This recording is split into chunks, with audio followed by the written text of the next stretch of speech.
An old pickup truck driving through a quiet mountain road at sunset. A former Marine in his late 60s, sitting behind the wheel, eyes tired, but no longer running from the past. And beside him, a loyal German shepherd, always watching, always protecting, like he understands every silence the man never speaks. A still lake. No people, no noise, just water and wind. A man kneeling at the shore, dropping a silver dog tag into the water. The last thing he ever kept from the soldier he lost. No tears, no music, just goodbye. A lonely payphone on a small town street.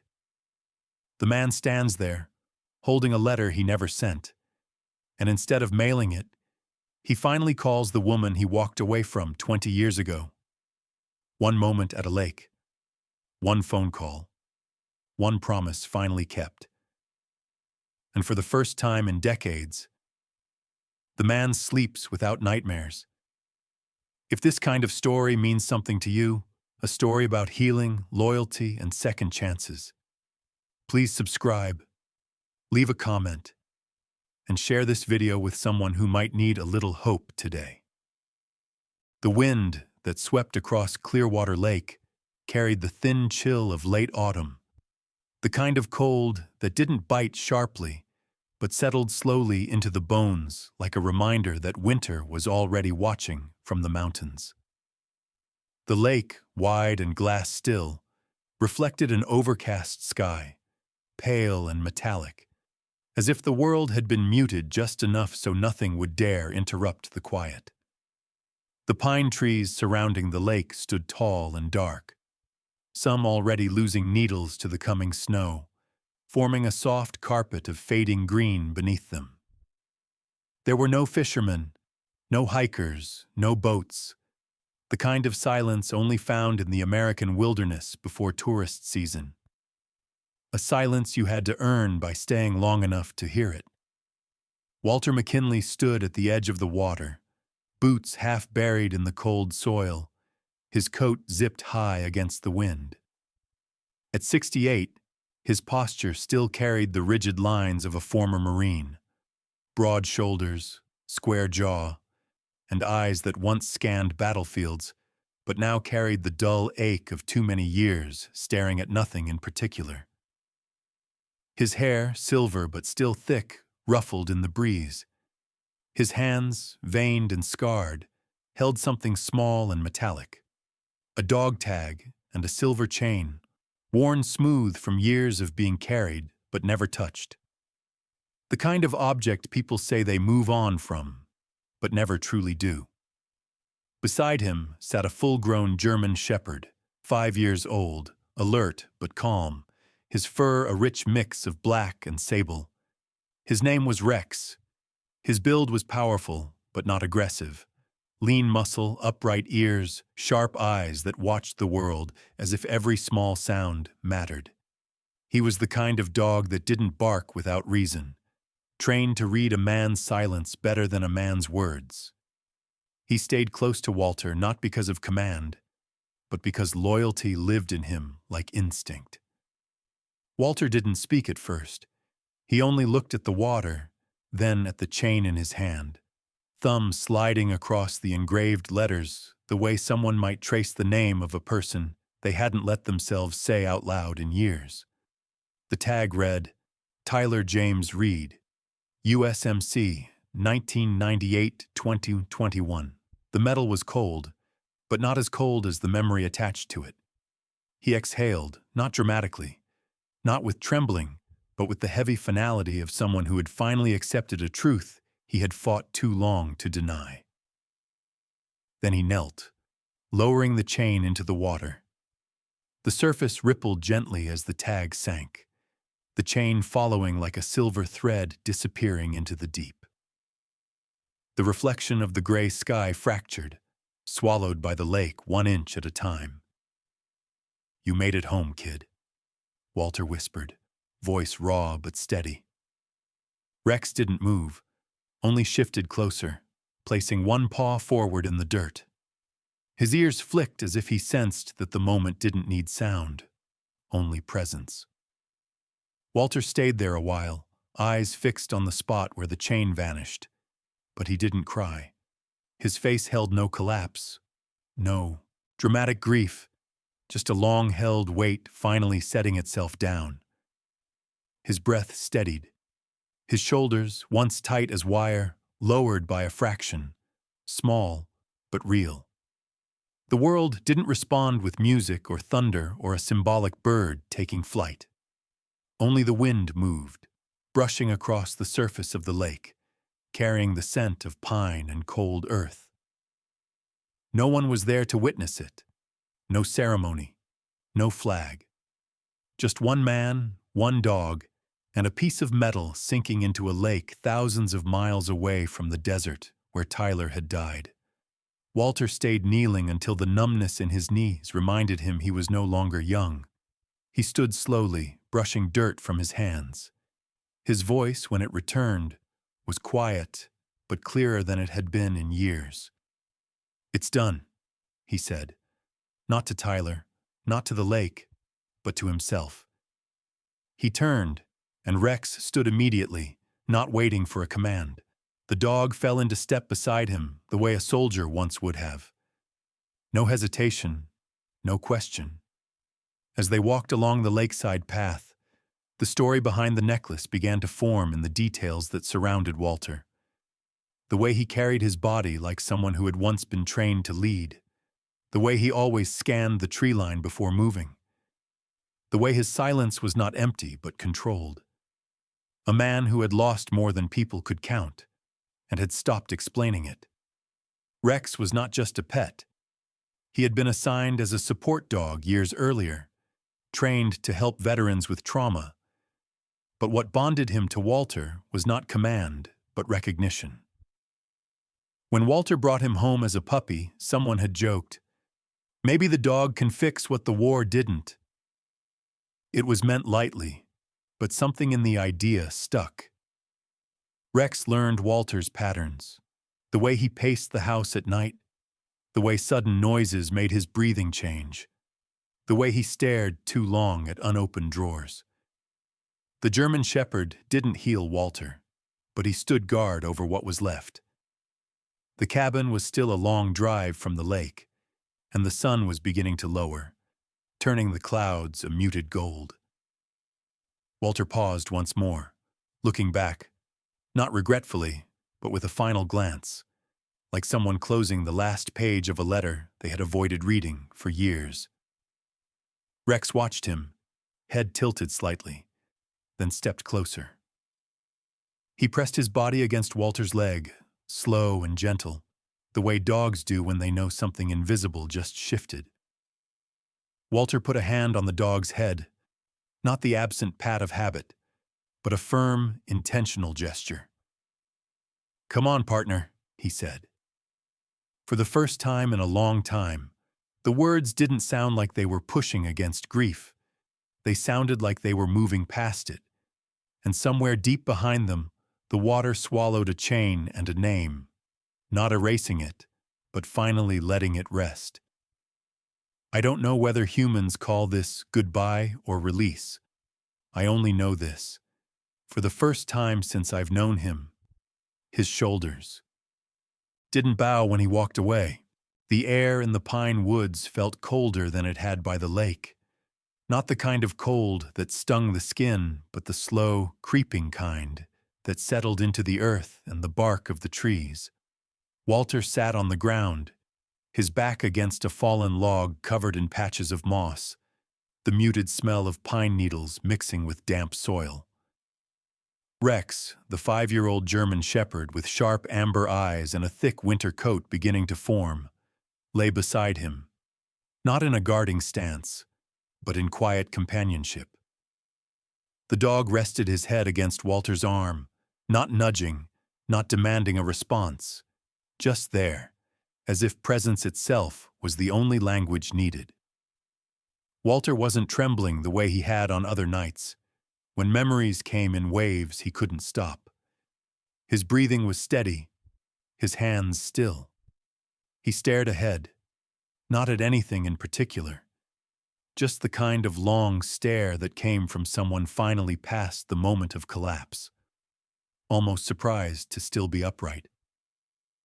"It should have been me," he said, voice low but not cracking. "But maybe life isn't about deserving. It's about doing right while we still can."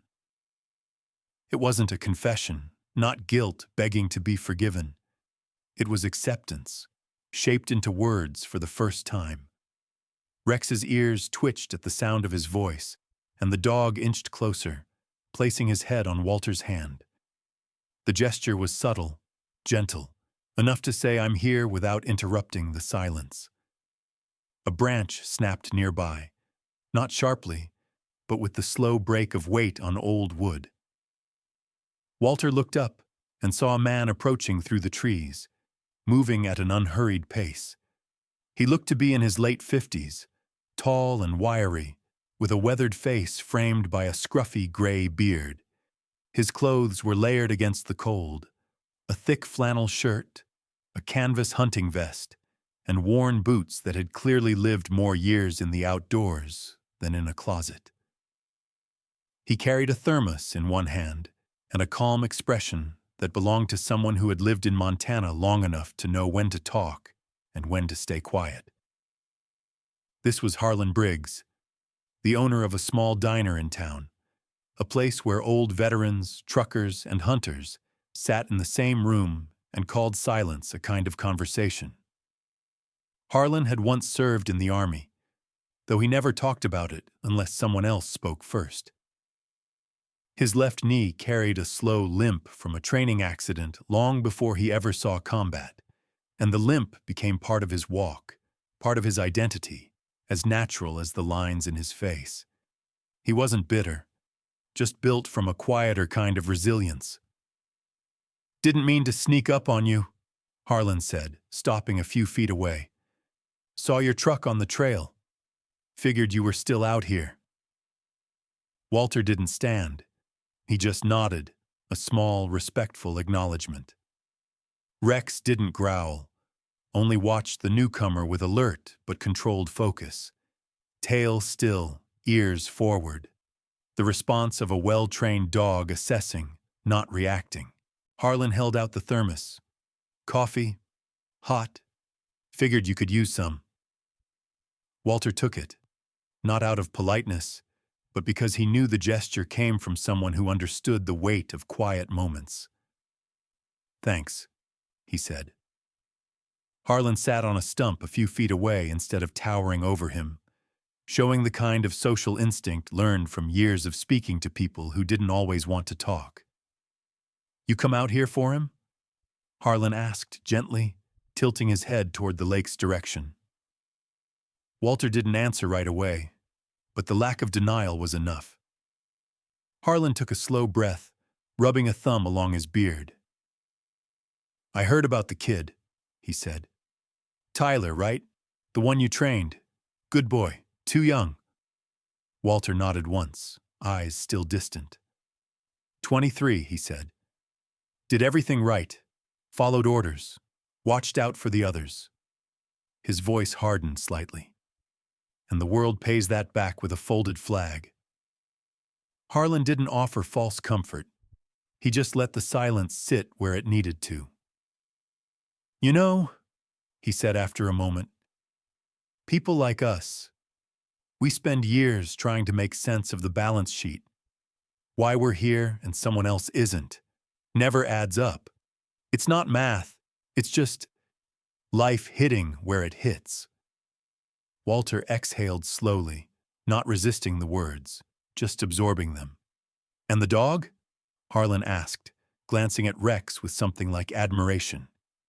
"He keeping you walking forward?" Rex looked up, sensing attention, and Harlan chuckled.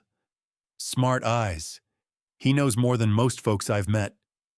"He keeps me honest," Walter said, "and alive." Harlan nodded, the kind of nod that meant "I believe that." Dogs don't care what you did before. They only care what you're still willing to do. That line hung in the air, not as comfort, but as truth. Harlan stood, brushing off his hands. Got soup at the diner if you get hungry later. And heat. And people who won't ask more than you want to say. Walter didn't promise he would go, but he didn't dismiss it either. As Harlan walked back toward the trail, Rex watched him leave, then settled again beside Walter, placing a paw lightly on the man's boot, like an anchor. Walter looked down at him. "Yeah," he murmured. "We're still here, so I guess that means we're not done yet." The breeze moved through the trees again, but this time it didn't sound empty. It sounded like space being made for whatever came next. I don't think war ever took everything from him. It left him one thing, one last promise. And now he finally remembers he still has something left he can do right. The sky over the small Idaho town was the color of worn steel, heavy with clouds that hadn't yet decided whether they would rain or simply hang there the rest of the day. The streets were quiet in the way only mountain towns could be. Storefronts with peeling paint, a single gas station, a diner with a neon sign that buzzed louder than it glowed. Walter stood at the edge of the sidewalk, staring at the old public phone booth beside a bulletin board, layered with faded missing dog posters, church announcements, and a flyer for a local veteran support group no one ever attended.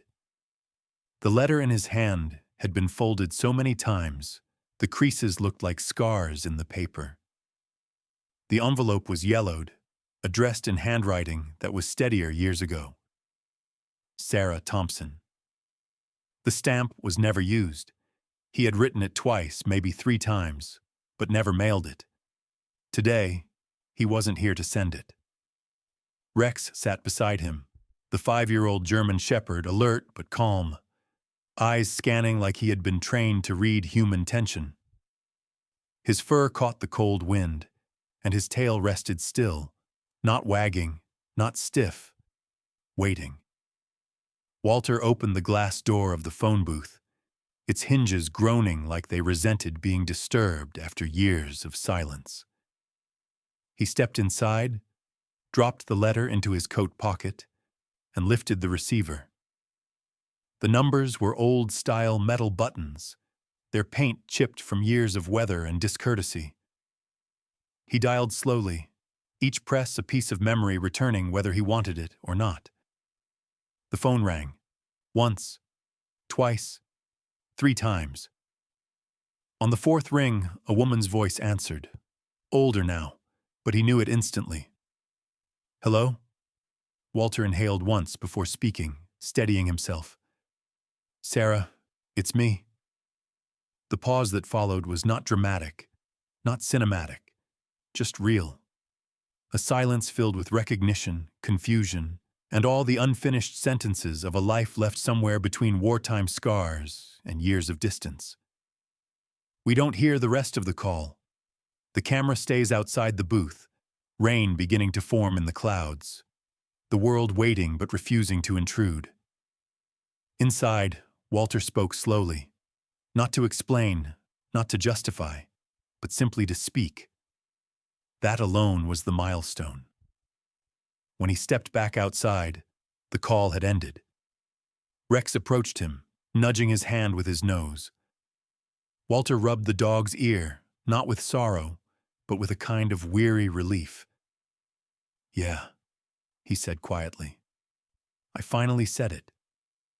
Across the street, a woman was locking up the post office door. She was in her mid-40s, with dark auburn hair tied back in a ponytail, a simple wool coat, and a face marked not by age, but by long responsibility. This was Marilyn Carter, the town's postal clerk. Efficient, observant, the kind of woman who remembered every name attached to every envelope she handled.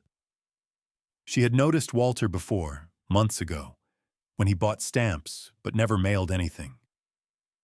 She didn't pry, but she watched him, now with a kind of understanding, reserved for people who had seen others quietly battle things no one else could see. You finally used the phone instead of the mailbox, Marilyn called over, her tone gentle, not teasing. Walter gave a small, tired smile. Something like that. She stepped closer, adjusting the keys in her hand. That dog of yours still guarding you like a full-time job? Walter glanced at Rex, whose ears perked at the mention. Yeah, he takes his work seriously. Marilyn nodded. Good. Some people need someone who won't walk away, even when they try to. She didn't stay long, just enough to acknowledge something had shifted in the man she only knew through post office windows and silent mornings. Then she left him to the sidewalk and the road ahead. Walter looked down at the unopened letter in his pocket, then across the street at the post office, then back at the phone booth. The decision was already made. He would not mail it. Words spoken were heavier than words stored in paper. It was done. He turned toward the truck where Rex waited, tail giving one small thump. Not excitement, but recognition. Walter opened the door, letting Rex hop inside, then paused before starting the engine. You know, he said aloud, I think that was the first time I didn't run from the past. Just talk to it. Rex blinked once, slow, as if approving. Walter started the truck. The clouds above finally broke. Not into heavy rain, but a slow, steady drizzle. Just enough to wash dust from the road and mark the end of something without ceremony. As they pulled away, the phone booth stood behind them. Old, scratched, forgotten, but no longer holding a call that never happened. Humans don't always need to finish every sentence to be forgiven. Sometimes, just opening their voice again is enough to reopen a door they thought was locked forever.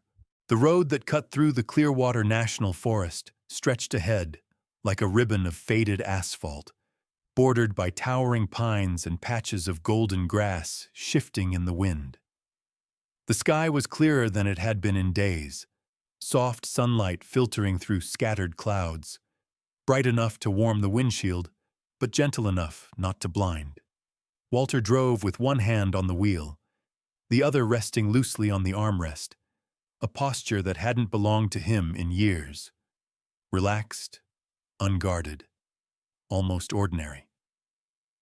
Rex, the 5-year-old German shepherd with a coat that caught sunlight like brushed bronze, sat in the passenger seat, nose tipped toward the open window, ears forward, breathing in the scents of pine, dirt, and roadside water.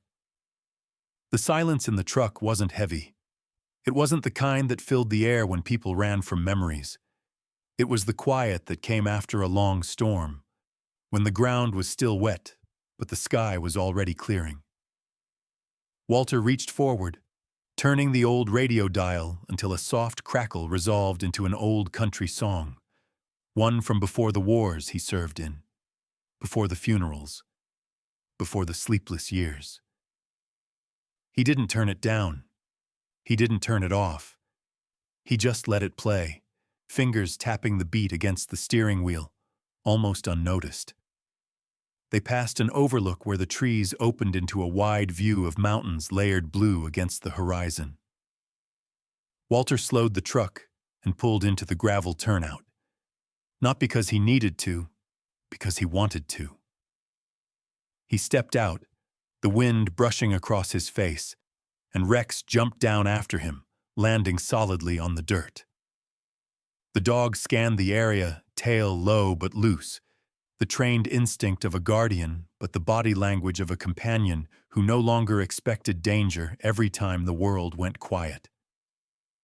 A small RV was already parked there. A woman stood beside it, adjusting a tripod camera aimed toward the mountain view. She looked to be in her early 70s, tall and elegant in a way that came naturally rather than from effort. Silver hair in a neat braid, light blue hiking jacket, skin weathered by years outdoors, but still graceful. This was Eleanor Hayes, a retired wildlife photographer who had spent her life chasing quiet places to capture what she called the moments humans never earned, only witnessed. Her eyes were sharp, not in judgment, but in seeing details most people missed. She never walked with hurry, she walked with purpose. She glanced toward Walter, then at the German Shepherd. "Beautiful dog," she said, voice calm, steady. "Looks like he knows exactly who he belongs to." Walter nodded, almost smiling. "Yeah, he keeps an eye on me more than I keep an eye on him." Rex sniffed the air in her direction, tail giving one slow wave, just enough to signal approval. "You heading east or west?" Eleanor asked, tightening one tripod leg. "Back toward Montana," Walter replied. "Home then?" He paused, then nodded. "Yeah, home." Eleanor didn't pry, didn't probe, didn't ask where he was coming from or what he left behind. She studied his face with the quiet perception of someone who had met many people on lonely roads and learned the difference between a man escaping and a man returning. "You picked a good day to drive," she said. "Sky's clear enough to remind you the world isn't always closing in." Walter looked at the horizon, then at Rex, who sat beside him, ears raised slightly, waiting. "Yeah," he said. "Feels like it." Eleanor lifted the camera, took a test shot, then gestured toward the view. "Take a picture in your head. It'll matter later." Walter didn't fully understand what she meant, but he didn't question it. Some advice didn't need explanation to be true. She packed her gear slowly, moving without rush. "Safe travels," she said, and then, with a small smile, "And don't waste the kind of peace you've finally got a grip on." Walter watched her go, not because she was remarkable, but because her presence fit the day, a stranger who knew how to speak without reopening wounds. He opened the truck door. Rex hopped in, settling where he could still watch his driver with loyal vigilance. Walter sat, took one more look at the mountains, then turned the key. As the engine rumbled to life, he felt the weight in his chest. Not gone, but lighter, like someone had finally lifted one hand from a long-held burden. He pulled back onto the road, the tires brushing against gravel before settling onto pavement. The radio song reached its chorus, something about home not being a place but a person, or a promise.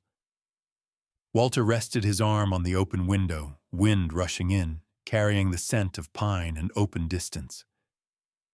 "Feels different this time," he said quietly. Rex looked at him, head tilted, as if he already knew. "I don't know if humans call this feeling happiness or relief, but I know this." He's driving towards something now, not away from anything. The cabin sat at the edge of the tree line, where the forest opened into a clearing of frost-dusted grass and fading autumn light. Walter's truck rolled to a stop beside the porch, the engine rumbling once before going quiet. The air carried the scent of pine and cold soil, the kind of stillness only places far from cities ever earned.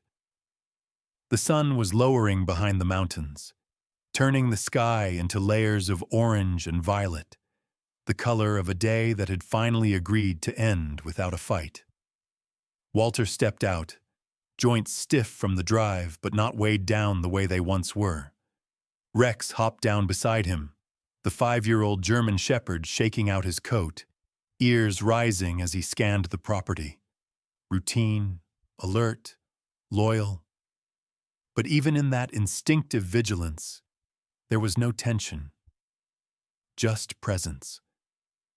Walter paused on the porch before opening the door, looking at the shape of the cabin the way someone looks at a place that hasn't changed, but feels different because the person returning has. The wooden boards were still weather-worn, the railing still chipped, the light above the door still dim, never brighter than it needed to be. But the weight that used to greet him inside, long nights, memories that outlasted sleep, felt weaker now, no longer strong enough to reach the threshold first.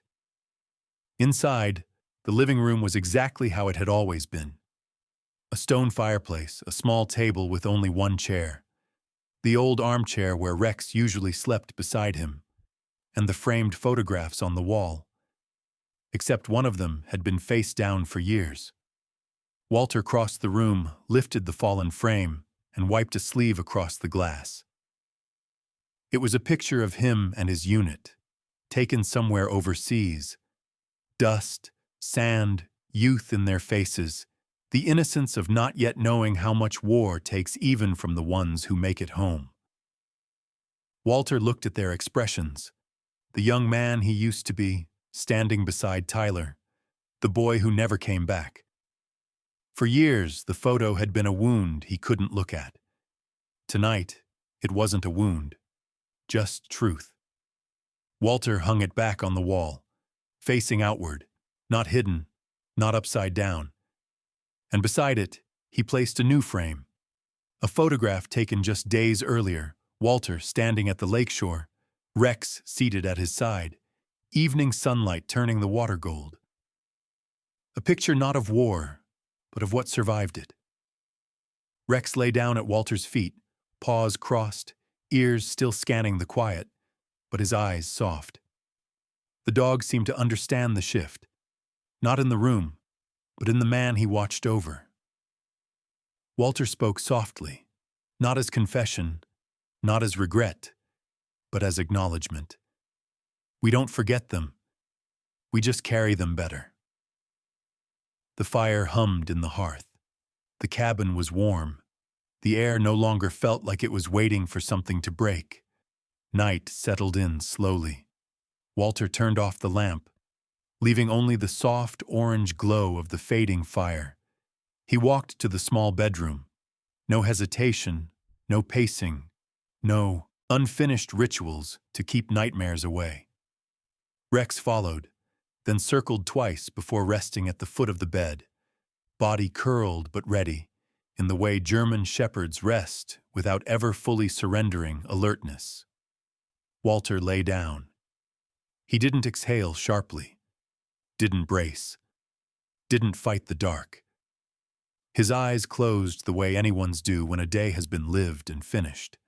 His breathing evened, his shoulders loosened, his hands didn't clench. For the first time in more years than he ever counted, Walter McKinley slept. Not blackout sleep, not exhaustion collapse. Sleep, the kind that visits only when the war inside has somewhere else to go. His face softened, no tension in the jaw, no flicker beneath the eyes, just peace, finally allowed to settle in the body of someone who had earned it long before he ever received it. Rex watched him for a moment, tilting his head, as if confirming that what he saw was real. Then the dog rested his chin on his paws, eyes half closing, no longer guarding pain, just keeping company. Outside, the wind moved gently through the trees, brushing against the cabin, as if the night itself was glad it no longer needed to stay awake with him. I don't understand war or memories or the things that break a human heart, but I know this. When a promise is finally kept, the weight a man carries becomes quiet. When a voice is finally spoken again, a closed door opens. And when a man like him sleeps without fear, it is the most beautiful thing I have ever seen. Sometimes, the greatest miracles are not the ones that change the world, but the ones that quietly change a single human heart. Walter did not bring anyone back to life.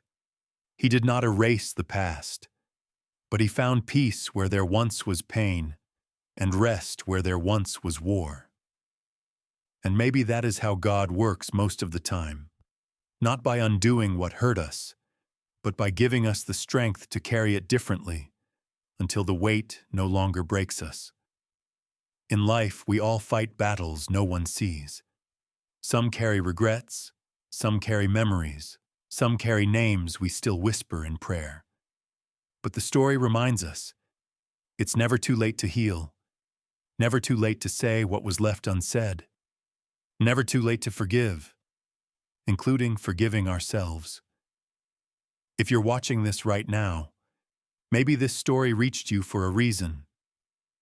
Maybe God wanted to remind you that He has not forgotten you, that hope still works even when it arrives slowly, and that peace can still come. Sometimes in the form of a phone call, sometimes in the form of a loyal dog who refuses to leave your side. So before you leave this video, take a moment. Think of someone you love, someone you miss, someone you haven't called in too long. Maybe your healing starts with a single message, a single word, just like Walter's did. May God bless everyone watching this. May He bring comfort to the ones who carry pain, peace to the ones who have trouble sleeping, and strength to those still trying to forgive what life has taken from them. And may He remind you that you are never walking alone. If this story touched your heart, please like the video to help more people find it. Leave a comment and share what part meant the most to you. Subscribe to the channel so you don't miss the next story. Share this video with someone who might need a little hope today. Your comment or share might be the small miracle someone else is waiting for. God bless you, and thank you for being here.